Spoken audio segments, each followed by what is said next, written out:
ناظرین، آج ہم آپ کو لے چلتے ہیں اس شخصیت کی زندگی میں جس نے اپنی جادوئی آواز سے برے صغیر کے کروڑوں دلوں کو چھوا، پاکستان کو لازوال قومی نغمے دیے اور موسیقی کی دنیا میں ایسا مقام بنایا جو شاید کبھی نہ مٹ سکے۔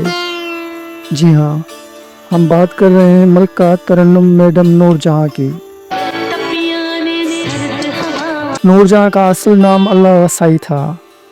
وہ 21 ستمبر 1926 کو قصور کے ایک عام مگر موسیقی پسند گھرانے میں پیدا ہوئیں۔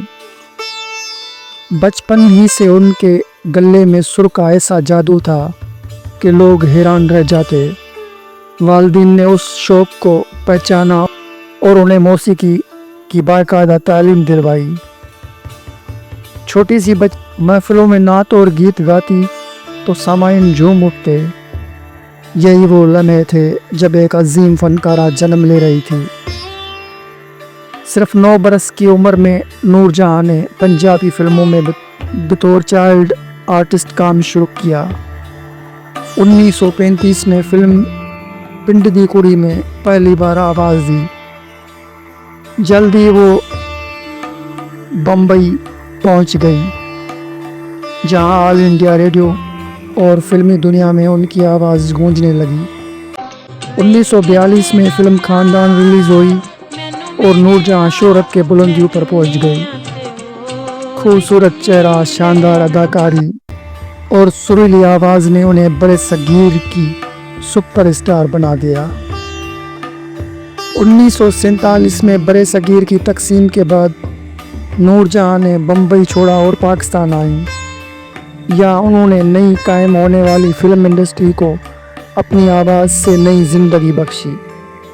نور جہاں صرف ایک گلوکارہ ہی نہیں بلکہ اداکارہ اور ہدایت کارہ بھی بنے۔ پاکستان کی فلمی تاریخ ان کے بغیر ادھوری ہے۔ نور جہاں نے اردو، پنجابی، سندھی اور پشتو سمیت کئی زبانوں میں گایا۔ ان کے نغمے کبھی محبت کی داستان سناتے تو کبھی درد ہجر کو بیان کرتے۔ لوگ کہتے تھے کہ ان کی آواز میں وہ تاثیر جو دل کی تاروں کو چھو جاتی تھی، اور یادگار تو وہ تب بنی جب 1965 کی پاک بھارت جنگ میں میڈم نور جہاں نے ریڈیو پاکستان پر ایسے قومی ترانے گائے جو آج بھی ہمارے کانوں میں گونجتے ہیں۔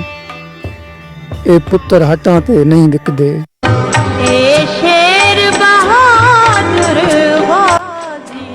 ان نغموں نے محاذ پر لڑنے والے فوجیوں کو نیا حوصلہ دیا، اس لیے انہیں ہمیشہ قوم کی آواز کہا جاتا ہے۔ نور جہاں کی زندگی میں خوشیاں اور دکھ دونوں شامل رہے۔ ان کی پہلی شادی فلم ڈائریکٹر شوکت حسین رضوی سے ہوئی، جن سے 3 بچے ہوئے۔ بعد میں انہوں نے اداکار اعجاز درانی سے شادی کی، لیکن یہ رشتہ زیادہ عمر قائم نہ رہ سکا۔ ذاتی مشکلات کے باوجود وہ اپنے فن سے کبھی پیچھے نہ ہٹیں۔ ملکہ ترنم کا خطاب ملا، انہیں صدارتی تمغہ برائے حسن کارکردگی سمیت کئی قومی بین الاقوامی اعزازات سے نوازا گیا۔ ان کا شمار برے صغیر عظیم ترین گلوکاروں میں ہوتا ہے۔ 2000 میں دل کے مرض نے انہیں کمزور کر دیا۔ 23 دسمبر 2000 کو میڈم نور جہاں کراچی میں کھال کے حقیقی سے جا ملی۔ انہیں کراچی کے ڈیفنس قبرستان میں سپرد خاک کیا گیا۔ ان کے جنازے میں عوام کا سمندر امڑ آیا تھا، جیسے قوم اپنی سب سے پیاری آواز کو الوداع کہنے آئی ہو۔ آج بھی ان کے گیت، غزلیں اور قومی نغمے زندہ ہیں۔ ان کی آواز پاکستان کی تاریخ کا حصہ ہے اور رہے گی۔ ملکہ ترنم نور جہاں ایک نام نہیں، ایک عہد ہے، ایک ایسی داستان جو کبھی ختم نہیں ہوگی۔